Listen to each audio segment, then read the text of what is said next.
Sejam muito bem-vindas e bem-vindos à terceira edição 2025 do Ipsoscast. Hoje a gente tem uma convidada super especial para falar de uma das maiores ações mercadológicas de reposicionamento que a gente viu no ano. É a CMO da VR, a Karina Meyer. Um prazer enorme ter você aqui, Karina. Prazer é meu, Marcos. Se você pudesse apresentar, contar um pouquinho de você. Claro, bom, sou a Karina Meyer, como você falou, hoje sou responsável pela VR, a VR que era conhecida por ser uma empresa de benefícios e hoje é uma empresa de soluções para gestão de pessoas, em um só lugar a gente fala, né? Estou na VR fazem 2 anos, com esse desafio que acho que você já deu uma pista aí de reposicionar essa marca, essa empresa que tem expandido a sua arena de atuação. Tenho mais de 20 e poucos anos de experiência aí com marketing e obrigada pelo convite. Legal, um prazer ter você aqui.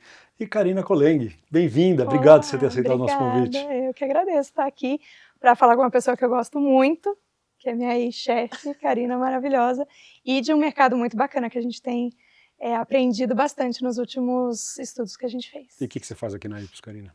Eu trabalho em MSU, eu sou gerente sênior em MSU, que é a área de entendimento de mercado e marca, e a gente descobre tudo que puder descobrir de uma marca e dos consumidores. Legal, legal.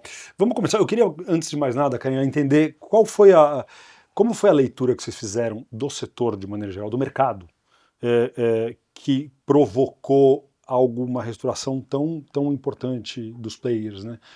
Quais são as características atuais desse setor e dos diferentes stakeholders com os quais vocês interagem? Bom, vamos lá. A gente começou a VR, assim, só para dar um contexto, ela é uma empresa que foi fundada em 1977. Ela chega no mercado praticamente junto com o PAT, que é o Programa de Alimentação ao Trabalhador, e ela tem um histórico de muitas inovações dentro desse segmento, como foi a empresa que fez a mudança do voucher de papel para o cartão com chip, que é aquele que a gente conhece hoje. A VR, ela volta para o mercado, e quando ela volta para o mercado, ela entende que o mercado estava mais ou menos igual do que os quase 10 anos que ela ficou fora. E aí, nesse momento, ela consegue fazer uma leitura, né, a empresa consegue fazer uma leitura de que existe uma necessidade da gente expandir as nossas arenas de atuação, colocando o cliente no centro. Então, não mais só olhando a nossa categoria de produtos, que até então era benefícios, né, benefícios corporativos, mas como a VR poderia ser uma parceira em apoiar pequenas e médias empresas, que é o nosso grande foco hoje de clientes, e seus trabalhadores, né, a conseguir trazer soluções que façam diferença no dia a dia e gerem impacto social para eles.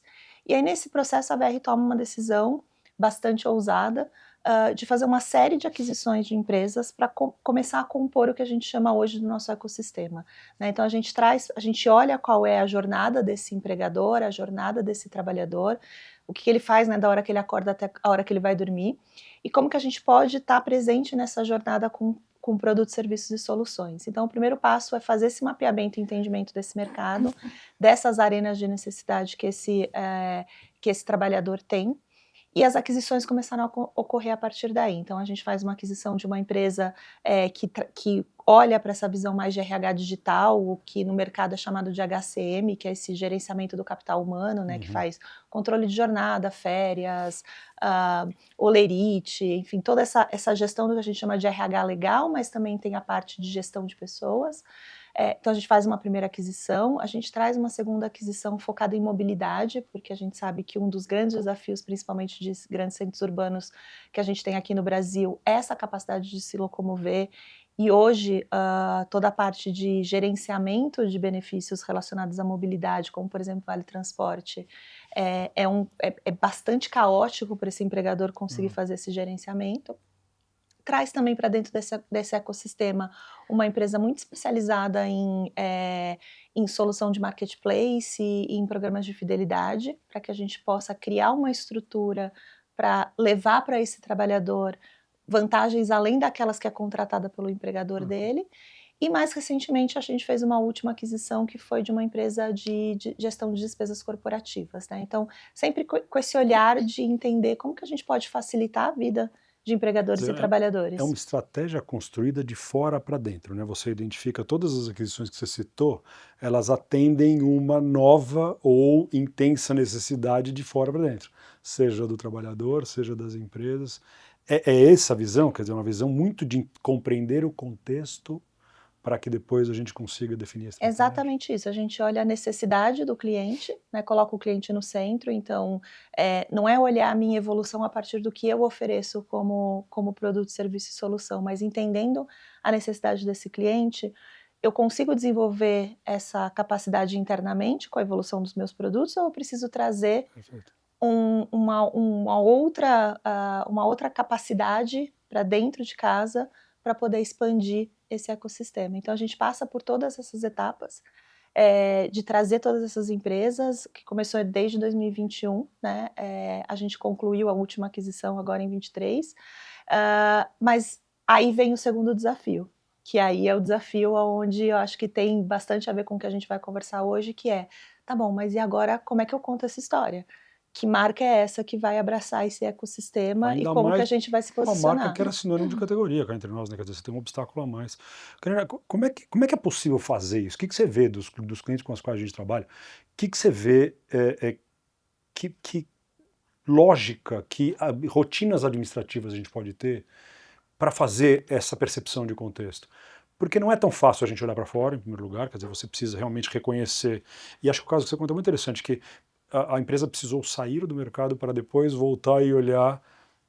Não está acontecendo as coisas, as mudanças importantes. Achei interessante que traz uma visão fresca. Como a gente garante? Como é possível fazer isso? Uma visão imparcial, fresca, não enviesada do que está acontecendo com o mercado para que a gente possa, como marca, como instituição, evoluir.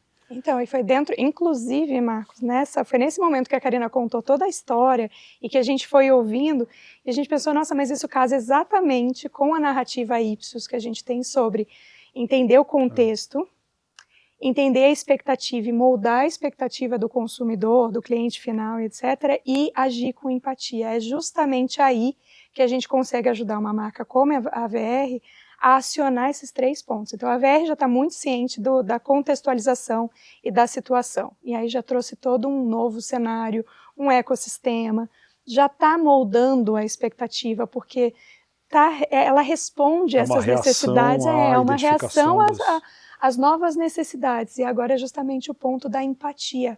Como que eu comunico isso? Como que eu falo isso? Qual é a forma que o cliente final, o consumidor final precisa ouvir para entender o que eu estou falando? Então, assim, a gente como parte de pesquisa, né, Instituto de Pesquisa, ajuda de estratégia, lida o cliente a entender o que o consumidor entende, como ele verbaliza, como ele vê a marca de fato sendo associada àquela imagem, para poder criar a comunicação e que ela entre nessa linha de raciocínio, porque não adianta você comunicar o que você quer e o consumidor final, o cliente, não entender, né? Ainda na parte da identificação do contexto, eu imagino que esse mercado ele passou por uma mudança tão abrupta e tão intensa em vários aspectos do mercado, eu digo de gestão de pessoas como um todo. Quer dizer, obviamente tem a questão da pandemia, que eu acho que é uma quebra, mas não é só isso, né? A gente já vinha num momento de valorização de talento, de aumentar engajamento interno, de facilitar benefícios, de modelos de trabalho alternativos. Eu imagino que tudo isso componha peças diferentes desse contexto aos quais vocês reagiram de maneira geral. Não, com certeza. E seria bom se tivesse parado por aí, né? Ou não. Mas também não para de se transformar. Eu acho que acho que a coisa mais importante para a VR neste contexto, nesse entendimento de contexto e nesse processo, foi fazer uma escolha de quem era o trabalhador e o tipo de empresa para a qual a gente queria servir. Legal. Né? Porque tendências e movimentos e transformações do mercado, elas vão acontecer o tempo todo. Mas o mais importante é a gente conseguir fazer as escolhas com base com quem a gente quer falar. Né? E dos pontos mais importantes para nós foi entender que grande parte da nossa base hoje, mais de 70% da nossa base de clientes hoje, são clientes da base da pirâmide, né? De classe média a baixa, né? Vamos colocar dessa forma. E o nosso perfil de empregadores, né? Os nossos clientes empregadores, porque a gente está num negócio B2B2C, são empresas pequenas e médias empresas. Que ambos esses perfis têm desafios muito específicos, né? Então, muitas vezes a gente está ali centrado numa discussão que está acontecendo, possivelmente para um trabalhador de uma classe mais alta, no qual o benefício que ele recebe do seu empregador não é a coisa que vai fazer mais diferença para ele no final do mês, porque no final do mês ele consegue ter todas as contas pagas e o benefício não entra para compor necessariamente essa conta, enquanto quando eu estou falando com o meu trabalhador, eu consigo identificar que aquilo de fato faz muita diferença para ele, né? Quer dizer, são needs muito diferentes que São você muito estaria diferentes. endereçando. Eu tenho, por exemplo, hoje dados que mostram para a gente que o vale alimentação ou vale refeição, ele dura até o 11º dia do mês. Olha, Eu tenho mais mês do que dia, eu tenho mais dia sobra para dia. comer do que eu tenho, sobra dia para a quantidade de orçamento que eu tenho. A gente tem dados também que mostram que 58% da renda desse trabalhador, que é o trabalhador da VR, o nosso, né, da nossa base, ele gasta com alimentação. Então, como que a gente, como empresa, usando o nosso ecossistema de soluções, consegue fazer com que esse dinheiro desse trabalhador valha mais? Que ele chegue mais dias do mês com esse dinheiro, né? Então, acho que isso também faz bastante diferença no entendimento do contexto, porque é o contexto do que está acontecendo com o mercado, do que está acontecendo com o universo das empresas, com o universo das pessoas e como aquilo que eu vou oferecer, a minha proposta de valor para esse mercado vai conseguir, de fato, fazer diferença. Eu entendo agora o que você quis dizer com empatia nesse caso, porque é tão perceber que a necessidade deste perfil em particular, né? Você não está falando dos trabalhadores do Brasil, você está falando deste perfil em particular e o quanto isso é importante. Acho que fica claro essa empatia para a gente é uma palavra que a gente gosta muito, mas eu entendo que ela é muito fluffy, que ela é muito soft e que às vezes a gente fala, empatia, todo mundo precisa. Então eu temo que às vezes isso caia em pouca importância, mas isso é mensurável. Isso é a coisa mais realista que a gente consegue. E é essa questão que a gente precisa deixar claro, que quando a gente fala de empatia, ela mesmo sendo aberta, a gente consegue, dentro do mercado da VR, entender o que tem por trás da empatia, o que é necessário. Então, como você consegue acionar, como é que eu vou falar? Tudo que a gente coloca dentro de um estudo desse traz todo um insumo para você traçar a forma certa, não errar. Num contexto como esse, numa informação como essa que a Ká falou, o quanto ela lida com uma base de uma pirâmide, o quanto você precisa ser claro e simples na hora de comunicar, não trazer viés, mostrar o seu posicionamento de marca de forma mais pura possível, é muito importante. Perde-se menos dinheiro quando você é mais assertivo nessa informação e responde da forma que que o seu consumidor final, e aí vou falar do final por causa do B2B2C, mas assim, como ele entende para poder virar dentro da empresa dele e falar, não, eu prefiro a VR e não um outro. Ele vai me ajudar mais porque ele me comunicou isso, né? Faz toda a Chegamos diferença. então nesse desafio que você falou que era talvez o desafio, eu não sei exatamente que momento vocês estão nessa jornada, mas de como é que eu garanto que essa estratégia tão pensada, tão cuidadosa, chega a todos os stakeholders. E aí, se você puder só desenvolver qual é a dificuldade adicional de ser um business B2B2C, em que você tem stakeholders muito diferentes no processo de comunicação e de assimilar a informação, e na decisão e na influência da compra, talvez. Não, totalmente. Eu acho que o grande desafio hoje, se a gente pudesse resumir, a gente fala que a gente tem que fazer o mercado, o cliente, o nosso trabalhador, os nossos colaboradores, porque isso também é parte desse desafio, entender que a gente não é mais OVR, que agora a gente é AVR, né? Que é essa empresa de soluções para gestão de pessoas em um só lugar. Pensa que essa jornada, por que a gente fala, né, desde o interno até o externo? Porque eu tenho pessoas que vieram de diferentes empresas que eu adquiri, com diferentes culturas, e que a gente tem que setar qual é a cultura desta nova empresa, dessa VR, que hoje é essa empresa de solução. Que também não é necessariamente a mesma que vocês. Que não é a mesma, né? Não necessariamente, ela não é a mesma. Seguramente. Seguramente ela não é, né? Então pensa que você sai de um segmento que você é sinônimo de categoria, como você mesmo colocou, que você é um dos líderes do mercado, para brigar numa arena muito mais expandida com marcas que têm níveis de investimento muito maior do que o que a gente jamais que entram tem. de lugares diferentes. Totalmente, né? que tem players, a gente brinca um pouco, né, internamente, a gente fala assim, hoje varejo é banco é varejo, você não sabe mais quem atua em qual categoria ou segmento, né? Então como é que você explica para o seu cliente, para o seu consumidor, que você também faz parte desse mundo que está se expandindo e essas arenas que estão se expandindo. Então, acho que o grande desafio que a gente tem é esse, onde a gente está nessa jornada, a gente está nesse momento de contar esses grandes movimentos para o mercado, né? Então, a gente tangibiliza a VR hoje através de duas formas. Indo na tua pergunta do B2B2C. Para o trabalhador, a VR ela é hoje um aplicativo. Ela é um super app. Tudo acontece dentro desse aplicativo. Todas as soluções que esse RH dele, esse empregador dele contratou, então desde a questão de benefícios, onde ele vai poder gerenciar o saldo, onde ele vai poder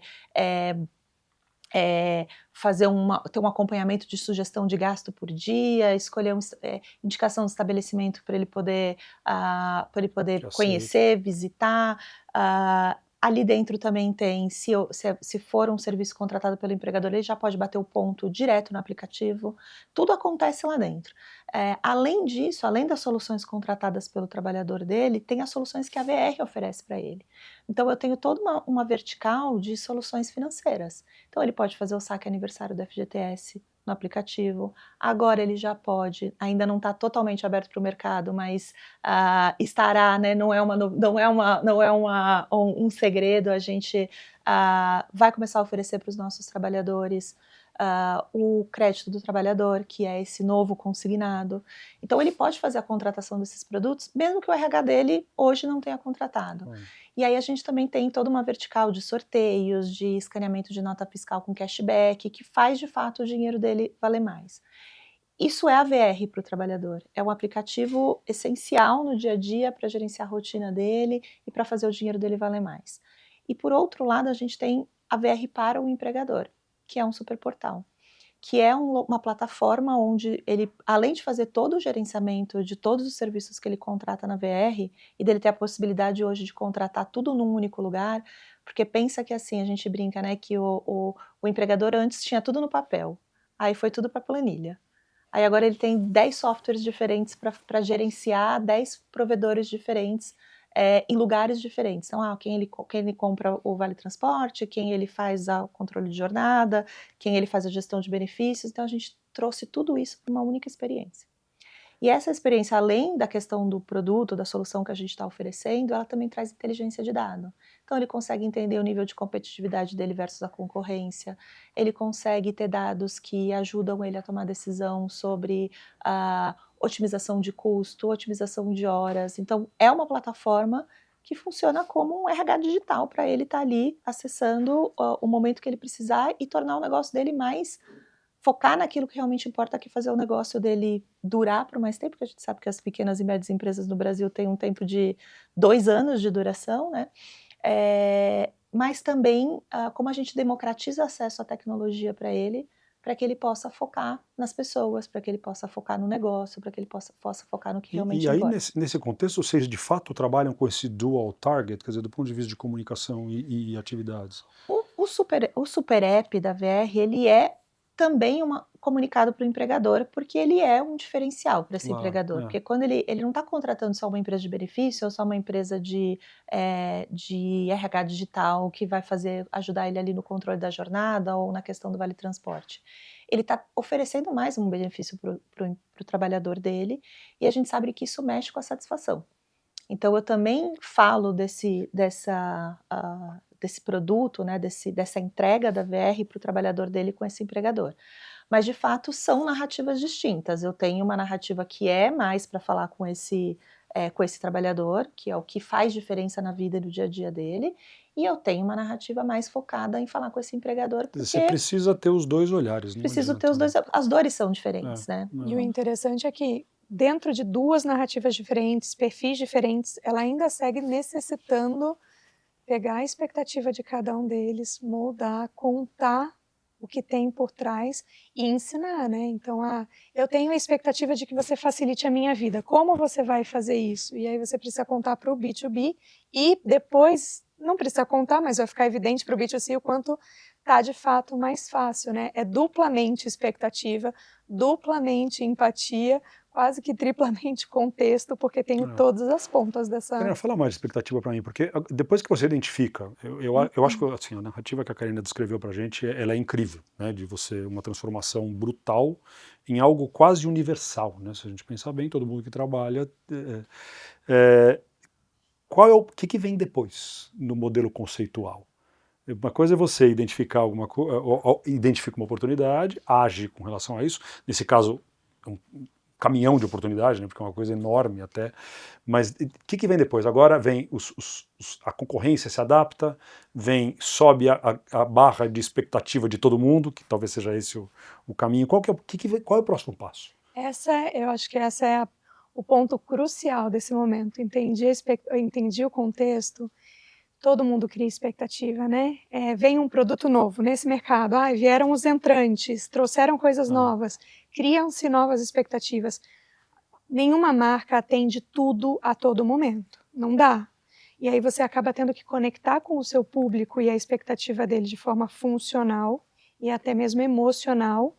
E a gente ainda tem uma camada de social. Então, às vezes, tem categoria, essa, por exemplo, é uma categoria que o social importa muito. Quanto uma marca está interessada em te ajudar a melhorar seu dia, a facilitar sua vida e etc. Então, assim, a camada expectativa, claro, todo funcionário, todo colaborador, todo usuário final de uma marca vai criar uma expectativa além, vai querer ir para frente, vai pedir mais. Mas a sua marca tem que saber onde você pisa, contar de forma clara, explicar o porquê que aquilo é melhor, para poder atrair quem de fato quer essa informação para ele. Então começam-se as conexões funcionais, emocionais, sociais de uma marca com o usuário nesse momento. E aí o final, que é a empatia, é como eu comunico só para dizer o que todo mundo já sabe e que já escolheu. Se eu escolhi a VR, é porque eu sei que ela atende as expectativas que eu tenho. Isso é muito importante. Falando ainda nisso, eu queria trazer um fato recente. A gente aqui acabou de sair o índice de endividamento do brasileiro, que é uma coisa bastante preocupante. A gente vê os empréstimos consignados aumentando, as bets, que eu acho que é um fenômeno ainda muito mal resolvido no Brasil e que carece de... E que tudo isso contribui para um cenário que você descreveu bem, que é a questão do falta benefícios, né, nos dias que eu tenho no mês inteiro. Obviamente isso traz uma necessidade que a gente consegue identificar em termos de monitoramento do que está acontecendo com as pessoas, que é a educação financeira. Vocês têm um papel nisso? Quer dizer, isso é uma coisa que preocupa o grupo a ponto de ser algo a ser trabalhado? Totalmente.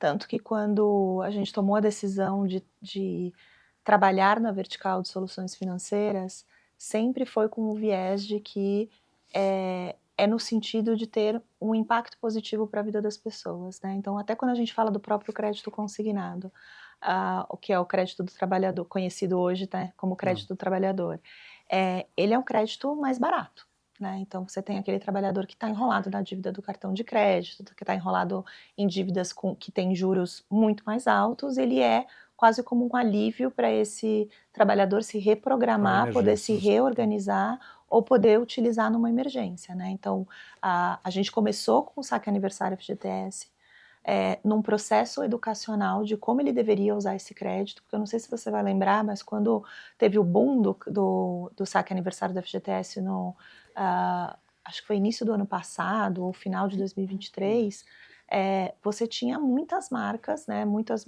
instituições financeiras ou até o próprio varejo estimulando as pessoas a tomarem o Saque Aniversário para aumentar o consumo, né? Que é assim totalmente inadequado para a origem do qual esse crédito foi criado, né? Então a gente sempre buscou dentro do nosso processo de comunicação trazer informação que leve conhecimento para esse trabalhador, para que ele tome o crédito de uma forma consciente. A gente vê no comportamento desse trabalhador hoje que muito desse crédito ele está sendo tomado de forma tão recorrente que ele se tornou um complemento da renda. Ele não é mais só um crédito para o qual... Subverteu a origem da necessidade. Ou ele de fato tem um padrão, ou o nível de endividamento está tão alto que ele precisa de quase que um extra recorrente para poder complementar a renda dele. Né? Então, sim, isso é uma grande preocupação nossa, e até voltando num ponto que a Ká mencionou, assim, a gente precisa entender qual é o contexto e qual é a necessidade que esse nosso trabalhador tem, para que a gente adeque qual é o produto que a gente vai lançar. Porque não adianta, se existe um movimento do mercado que o que está sendo oferecido não é algo que vai ser benéfico para aquilo que a gente entende, né, de gerar um impacto social positivo para esse trabalhador, a gente não vai entrar. A gente não vai lançar, porque são escolhas que a gente fez de ter uma empresa que tem esse olhar para transformar a vida das pessoas de uma maneira positiva e não criar mais um problema para esse trabalhador ou para esse empregador lá na frente. Você trouxe uma coisa tão importante, que é o que algumas empresas fazem inconsequentemente, por exemplo, de incentivar consumo. Incentivar a dívida para o consumo, ainda que o consignado, que seja um crédito um pouco mais barato. Isso acho que gerou uma crise de confiança incrivelmente preocupante. E como é que você se coloca como marca, como uma solução e não parte da gerador de problema? E a gente tem muita clareza que hoje o que é absolutamente imprescindível para marcas próximas e bem-sucedidas vai ser a confiança. Talvez esse seja a característica que a gente mais precisa aumentar o volume, né, Karina, que a gente tem visto. Com certeza. E acho que essa questão, principalmente do quanto você me ajuda a solucionar, o quanto você se preocupa, aquele pezinho do ESG que fala, eu me preocupo com você, eu como marca, além de te colocar no centro da minha decisão, eu também entendo as suas dores, faz muita diferença, né? Para a gente terminar, o que vem agora pela frente? Acho que vocês estão no meio de um turbilhão, né, da universalização, dessa mudança tão profunda, né, no setor. O que vem depois? Olha, se você conseguir me dizer o que vem depois, eu vou ficar feliz, porque cada dia, o Brasil não é para amadores, né? Cada dia a gente tem uma novidade. Não, a gente está muito focado hoje a gente tem hoje 4,3 milhões de trabalhadores, né, dentro do nosso ecossistema, mais de 100 mil clientes, e a gente está muito focado em potencializar essa nossa base, né? Então, em fazer com que a gente aumente o engajamento desse nosso trabalhador com a gente, né, com as nossas soluções, faça cada vez mais uso do que a gente oferta para ele ali do ponto de vista de ofertas do marketplace, que são ofertas que de fato foram pensadas para trazer esse impacto social positivo. A gente tem trazido produtos, serviços e soluções em educação, outras iniciativas ali dentro das soluções financeiras para potencializar a vida desse trabalhador. Então, no olhar do trabalhador é seguir potencializando o nosso super app e prover cada vez uma experiência melhor para esse nosso trabalhador. No caso do empregador, a gente tem ainda uma jornada vamos dizer assim, de lançamento e de melhorias e de evolução desse nosso portal, dessa nossa plataforma, mas cada vez mais com esse olhar de fazer com que ele entenda que ele perceba, na verdade, que quanto mais soluções da VR ele tem dentro da sua empresa, mais impacto no sentido de otimização de custo, de horas, de burocracia e até do ponto de vista financeiro ele consegue aumentar e a gente consegue provar com dados hoje que isso é uma realidade, né? Então, como eu consigo impulsionar o negócio dele cada vez que ele trouxer mais soluções da VR para dentro da sua empresa. Então, a gente está bastante focado nisso e, óbvio, em construir uma empresa que está voltada para a geração de impacto social, que está, de fato, transformando a vida das pessoas e que a gente possa, daqui a um tempo, ter bastante orgulho de olhar e falar assim, nossa, esses brasileiros que passaram pela VR tiveram a sua qualidade de vida melhorada. Ticaram todas as caixinhas do que faz um caso bem-sucedido, Karina? Com certeza. Tá bem ticado. Que legal, parabéns por tudo que vocês têm conquistado, que seja um grande sucesso essa nova fase. Obrigado pela presença. Obrigada. Até o próximo Ipsoscast, valeu.